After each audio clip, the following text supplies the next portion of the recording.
For my extra credit assignment, I decided to focus on the first module in class that talked about the characteristics of culture. The 4 characteristics of culture that we discussed in that module were culture being arbitrary, socially shared, learned, and dynamic. Culture being arbitrary means that cultural ideas are not based in logic, but rather in context. So that means that every culture is going to vary in their beliefs. So when you move between cultures, things that are appropriate in one culture are actually inappropriate in another. An example of this can be seen with what meats are acceptable to eat as cultural foods in different cultures.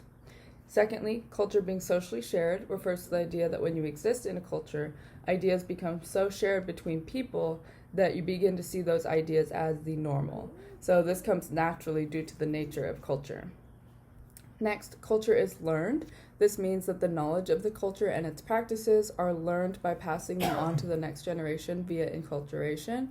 Enculturation is just the process of acquiring the norms of the culture, so this usually occurs through verbal communication, physically teaching new cultural practices, and just generally learning from your ancestors.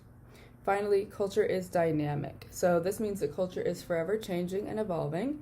These changes usually result when culture has interactions with technology, with other cultures, or through the process of globalization, which is just the spread of culture around the world. And so when it interacts or communicates with other cultures, it adapts those changes to itself.